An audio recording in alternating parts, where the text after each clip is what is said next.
All right, welcome back to Pharmacist on Call, your 1 hour forum to get out all those burning questions and comments that you had regarding your health care that you normally do not get to ask your providers about.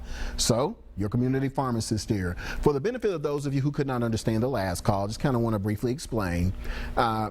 William said that he had tongue surgery, I guess, some time ago, and the last surgery did not cause him any pain. However, he is considering a second tongue surgery, and this one may be painful. So he wanted to know about, the variety of pain medication. Do I have something that would cover the pain post-surgery that he may suffer from? So that is kind of to give you an explanation of what was going on. So he had a tongue surgery, no pain right now, considering a second one, and if he does experience pain, what is the line of pain medication that we carry to be able to assist him with his pain management?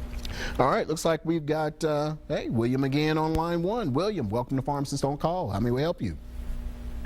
Yes, sir. I'm trying to find out, I'm out of omeprazole. Yes, sir. And I don't have no primary doctor right now. And I'm trying to find out, is anything that I can get over the counter that'll take the place of for omeprazole.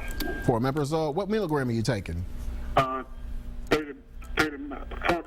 milligrams of omeprazole.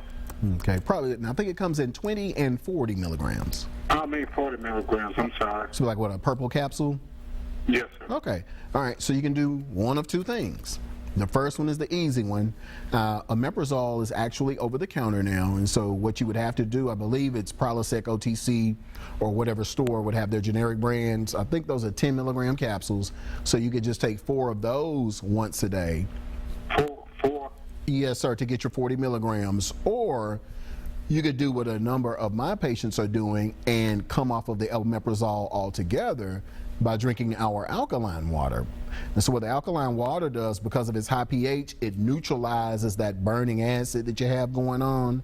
And a number of our people have stopped taking omeprazole specifically because they're getting such relief from the water and neutralizing the acid in their stomach. Yes. And then that compared to omeprazole, it's much cheaper. It's $3.09 a gallon. All right, and I appreciate it. Yes, sir. All right, thank you. You have a blessed day. Yes, sir, you too. Bye-bye. All righty, bye-bye. All right, looks like we've got our next caller. Jeanette, welcome to Pharmacist on Call. How may we help you? Yes, hi. I was calling. I was on the hydrocodone 10 milligrams. Yes, ma'am.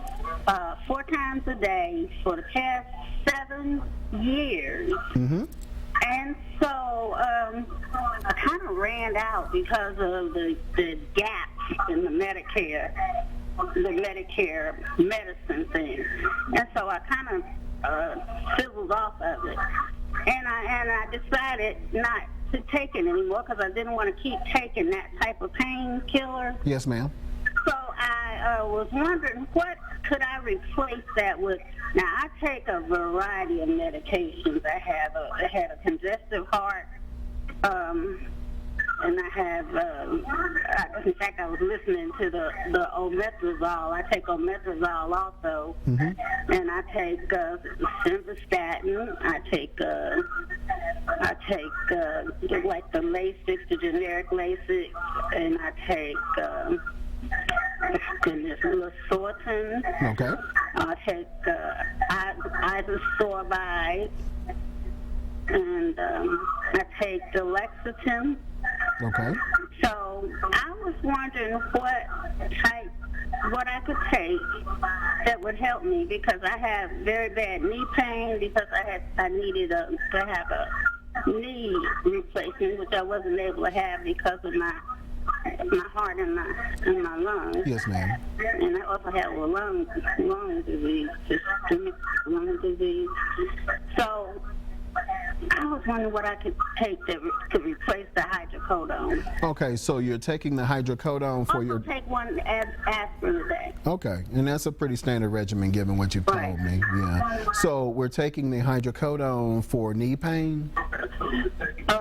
Pain all over, actually. I have arthritis, like RA and like lupus. Oh, okay. Now, are you on like hydroxychloroquine or anything like that, Plaquenil? No, I kinda never help you? heard of those. What did you call it? Plaquenil. So it's a medication to help you manage the lupus. Are you on any medication for lupus specifically? No, not right now because it appeared to be kind of what do you call it? It's not exactly the last time I went to the rheumatologist, but now my doctor wants me to go back to the rheumatologist because of the way my hands are swelling up in the knuckles and the fingers are, growing differently. Mm-hmm. So. Okay, so you're pretty much having. That hurts, and I can't eat too much gluten because my wrists start swelling, and also I have diabetes. Okay, and so we've got basically pain all over pretty much. Yeah. So is it more of a muscle soreness? Or is it joint? Also, could you turn your TV down a little bit, ma'am? Right. Well, I take Lyrica also. Okay, so you got some neuropathy going on. Okay. Everything. Okay. I got everything. IBS. Okay, you said IBS. So, and I'm in a wheelchair. Okay. Okay. Yes, I do. Okay. Well, so it sounds like you're not wanting to take anything narcotic then. Is that what you're saying? Right. Oh, I okay. was trying to take something. What I've been doing lately is taking different relief, doing times like when it starts to rain or Yes, ma'am. anything like that. Yes, ma'am. I can tell when it's going to rain because I start hurting all over. Okay. So then it sounds like, well, the issue is that you may not even have needed the hydrocodone because most of your pain looks like it's joint mediated, and that's a type of pain. A lot of it is. It's my shoulders. Yes, ma'am. And it's also, like I said, my wrist. I can't stand up. Like when I stand up, I can't stand up. Yeah. So the pain is horrendous. So. Yeah, this sounds like maybe an easy fix because since you don't require non-narcotic pain medication, I think that you would get more relief from an anti-inflammatory like the Aleve family, meloxicam, whose brand name is Mobic, diclofenac, whose brand name is Voltaren. So I think those types of medications are more appropriate for you than the hydrocodone, which is why I think you will be able to kick hydrocodone because it's not appropriate for your type of pain. Right. See, I had hydrocodone, and I don't think I felt the pain as much when I was on it, but I didn't want to stay on it. I worry about your kidneys when you stay on this hydrocodone. I worry about that. Well, I'd probably be more concerned about the liver. Especially your liver, with the amount of Tylenol. Yeah, so let's look at, I'm going to have to put turmeric on you as well because it has anti-inflammatory properties, which is what you need. Right. What did you call it? Turmeric, Turmeric. T-E-R. T-U-R. T-U-R. M-E-R-I-C. M-E-R-I-C. And I think a good round of some alkaline water would help you as well. Yeah, I was listening to that. You said alkaline water. Yeah, it's Kangen water. I can buy that at the store. Yes, ma'am. You can buy it at the pharmacy. And I can that would help me, and you think I wouldn't have to take the metrazole as much? Oh, no, you won't. Now, Take that twice a day. Yeah, here's a disclaimer, everyone out there. There are many people selling alkaline water. It's not what you want. You want Kangen water. Even for those of you who are being duped into buying real water, if you look on there, you see the pH is 8.5 or 8.0, which we sell ours for 9.5. They do not claim to filter out the chlorine and the fluoride and all of that. We do. You can come in the store and see it. So alkaline water is not the same as Kangen. Kangen water is the Mercedes-Benz of alkaline water. It's the top of the line, which is why it gets the result that it does. Okay. So Kangen water. Kangen, K-A-N-G-E-N. Kangen alkaline water. Turmeric. Kangen, it's a Japanese word. K-A-N-G-E-N. Oh, K-A-N-G-E-N. Correct. So I want that and what? Turmeric, T-U-R-M-E-R-I-C. Turmeric and alkaline water. Yes, ma'am. Kangen. Yes, ma'am. And what? Turd, T-U-R-N-E-R-I-C. Okay. Okay. Thank you. Yes, ma'am. All right, thank you. All right, everyone. Looks like we've got Stacy on line 1. Stacy, welcome to Pharmacist on Call. How may we help you? Hey, thank you for taking my call. Yes, ma'am. I have a question. I'm a renal patient, stage 5 renal failure. I take 3 different medications for hypertension. I have malignant hypertension as well. Okay. But one of my medicines will bottom out my blood pressure within like 2.5 hours. Is it clonidine? It's nifedipine or Okay. anything in the nifedipine family. Okay, calcium channel blocker family. Right. Okay. And what is your blood pressure shooting down to?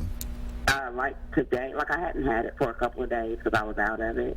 But like earlier, my blood pressure was like 223. Don't fall out the chair. You know I am. 23 over like 1. It was high, but then like 3 hours later, it knocked it down to like 122 over 80.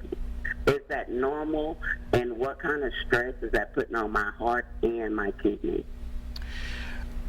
I would be more concerned about the stress from the 223 over something more so than the medication bringing you into the normal range. And so When it brings me into the normal range, I feel so out of sort. yeah, and that's because you're used to functioning, at a hypertensive level. Yeah, but for years that's I did. even though you do feel normal, it is doing a number on your organs, particularly your kidneys.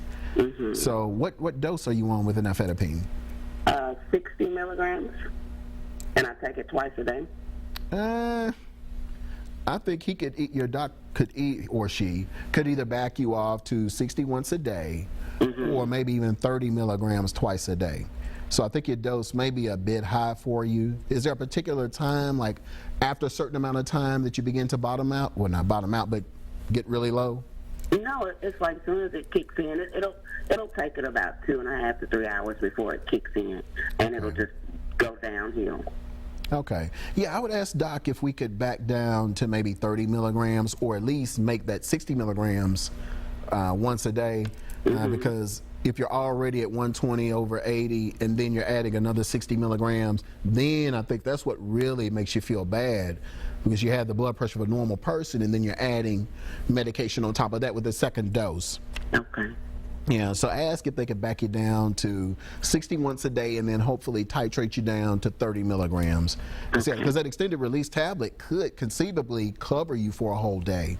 Okay. Yes, ma'am. Now, you said, because you said something that I wanted to run something by you. Okay. Kidney patient, okay. So you may want to look at a couple of supplements. There are a bunch of you out there who have come in the store asking about kidneys. Look at the Chaste Tree Berry. It's a supplement we carry called... It's Chaste Tree, and then the second one is Stinging Nettles, which we also recommend for people with allergies. Stinging Nettles, in particular, are good for those of you who suffer from kidney stones. But it's also a natural diuretic, and both have been shown to improve kidney function. In fact, I'll also say about the water that a gentleman, before I even became a believer in this water, he was talking to me about it. He said he was a stage 4 renal failure, and he said he just drank the water only for 3 months and he began to regain his kidney function. So he went from stage 4 back to normal kidney function within 3 months. That sounds like some good water. Yes, ma'am. Yes, ma'am. We're still finding out about all the things that it can do. So we don't know what all it's doing, but everybody's coming in with different testimonials weekly. One lady came in Sunday and she said that her doctor is going to reduce her eye medication because now her eyes are getting better. And this was just her first gallon jug. So. Oh, well, I'm on my second. Yes, ma'am. Yeah, so I can't wait till I go see my doctor and see what my labs look like. So the items that you were talking about before for the allergies and the kidney stones, you sell them at the pharmacy? I do, yes, ma'am. They're sitting right here next to me, Stinging Nettles, and I believe it's Vitex, this guy here, Vitex Fruit. So it's a Chaste Tree Berry. Chaste Tree Berry. And Stinging Nettles. Well, I thank you for taking my call. Yes, and if I have any questions, I'll just pop up and see you. Okay. All right. Thank you, ma'am. Thank you. Have a good night. Okay. You too. All right. Bye-bye. All right, everyone. Stay right there. Call in with those questions. We'll see you shortly.